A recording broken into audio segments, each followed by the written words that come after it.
Ando, we're back again at the Alma. What a night. We got the AFL in the locker room. We've got a fantastic guest coming up, but also fantastic sponsors on the show. Great sponsors. The Foot Doctor, they're on Unley Road, a lovely little slogan as well. Healthy feet, happy athlete.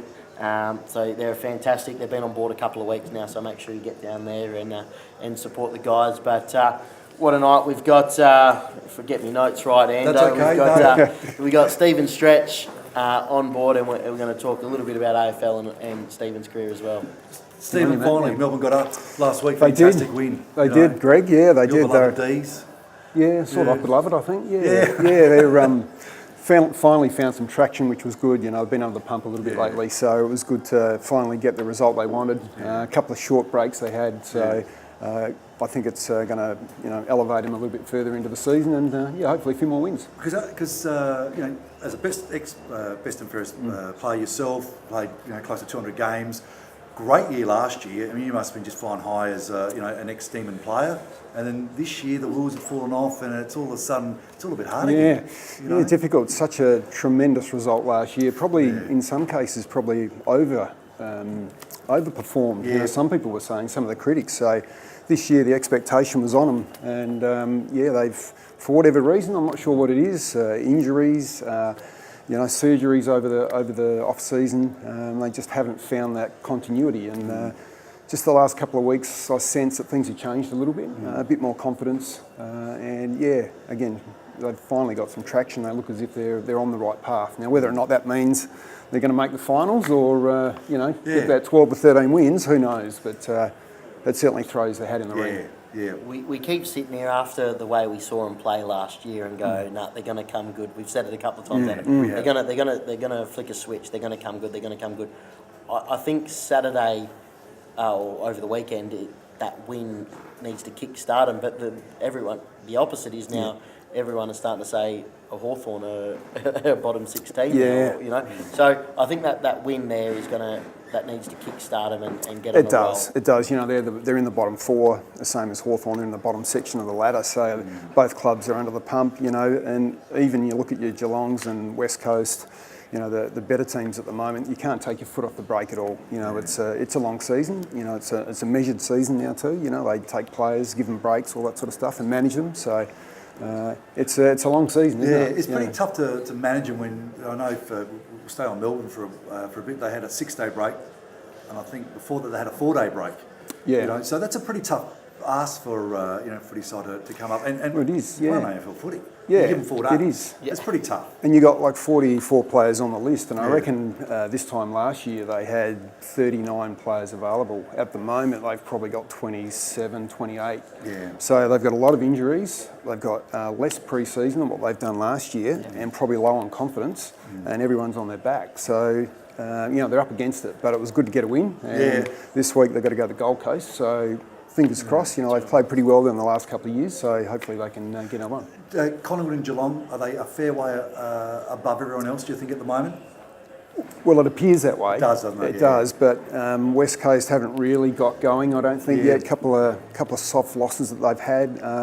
But I think if you had to pick two teams at the moment, you'd probably throw those two, obviously. And then throw in West Coast. Yep. You know, and then maybe Greater Western Sydney. GWS. Sorry, yeah. So they're not going to lose too many games up in Sydney. So it's going to be an interesting series, final series.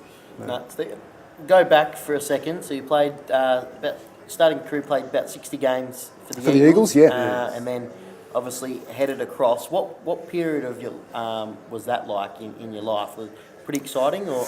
Well, Lando would know. He's done the same thing. It's when you're a kid, all you want to do is just give yourself the best opportunity. So I was still pretty raw when it came to SANFL and hadn't really been exposed to finals or, I played a little bit of, didn't play any state footy before I left either. So for me, it was just the excitement of being in that time, the VFL.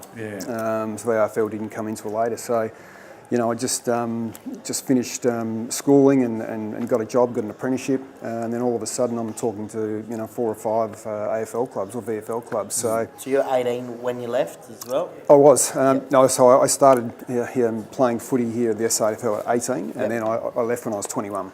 So I got married and moved over.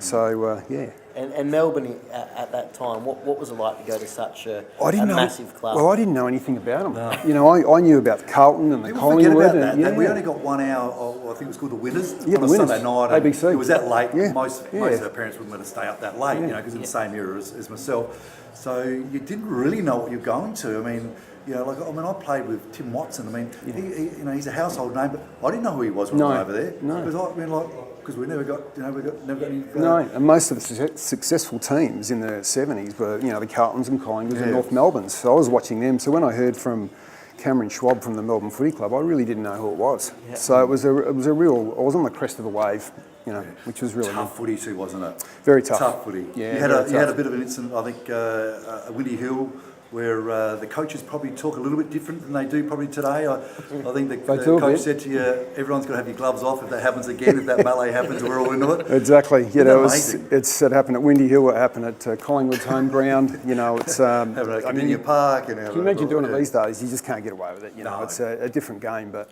can't get away with a push these days. You've got to be so skillful these days and good at so many different things to play the game. So, fortunate enough that you and I were part of a really successful era, from the VFL transforming over to the AFL, or transitioning over to the AFL. Yeah. And just and a best and fairest in your second year, what was that like at 23 really to win a DNF?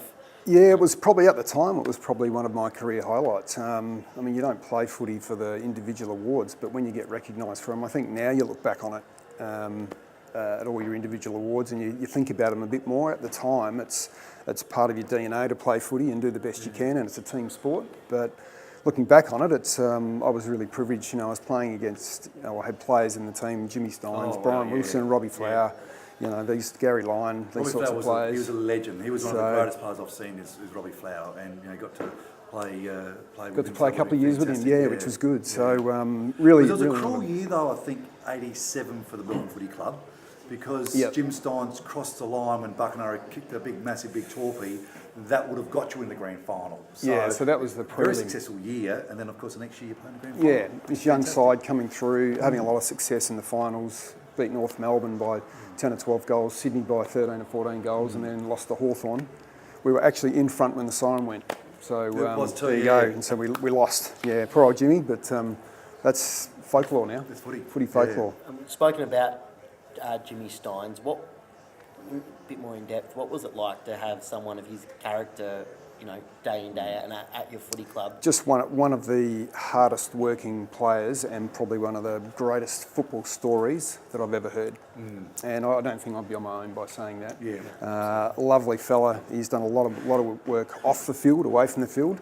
But after that incident in the prelim, he had tunnel vision. He wanted to be the best he can, trained hard, and wanted to pay back his club and his players, and then he won the Brownlow medal. It was wonderful, yeah. One of the nicest blokes you'd ever meet, and certainly one of the best players I've ever seen. And the change in football, from the different eras. Do you like today's style of footy? I do like it. I like it as well. I do like it. It's very fast, lots of running. I think in our day, you're a fantastic mark, a great runner, good kick. I was similar. Yeah. These days, you've got to have that and some. Yeah. You've got to be able to tackle hard. You've got to be able to run all day. You've got to be fast off the mark. See, I reckon I say to people, I would love to see you in today's football because you are just such an incredible athlete, and you would run 22 kilometres at the same pace, which is faster than anyone else. I don't know about that. I reckon you would. Probably not at the moment. Not at the moment, because I have seen you run around the block a couple of times. Very slow. But it's interesting the different eras. I think it was your second game. There was Roger Merritt. There was Spitter Walsh. They've got Peter Moore in the headlock. Yeah. And you're trying to rip everyone off until today's footy, where it's just all run. It is. And I think the same myself. I reckon it might suit us a bit better. It would be. I'd certainly think we've got the body type and the physicality to be able to survive in today's football. Yeah. And a lot of players can, but gone are the days where you've got those big full forwards that that they just sit in the goal square, and occasionally they'll go into the ruck. You've got to be an athlete, and it's transition from being a footballer to athletes, and teaching athletes how to become really good footballers. I do miss the full forwards though. I do too. Yeah, I do miss it, but you'd like to see with hopefully that new 6-6 rule. it brings It's a bit it more back focus back to a that little full bit, is. but Yeah. it's not exactly the same because you see No. as soon as it gets pushed, And that push has up that anyway. has changed the current goal scoring potential and the whole game in some Before we sense. let you go, Premiership this year, who do you think will win it?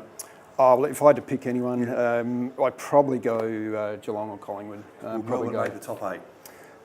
I hope so. I hope so. But they've got a pretty tough draw coming up. So But the the next young few players weeks are coming back into the fray again. Well, I think Yeah. they had a tough start, and as you know, the young players are so important to a footy Getting a side. few players back in the next few weeks. So fingers crossed they can creep into the 8. Yeah. Fantastic. And so we talk young players. Obviously, your lad's there as well in Billy. How's he tracking at the moment? Yeah, he's going better now. He had a good 2 or 3 years, first couple of years. Injured last year and getting a bit of form back now. So hopefully he plays a few more games 20 this year. Ps the last 2 weeks. Yeah, Beautiful. fingers crossed he can stay in that's the all team. good. That's all good. Steve, thanks very much for joining us. No worries. Wonderful. Thanks for Wonderful having me, to Greg. chat. Thanks, Matt. We'll catch you after the break.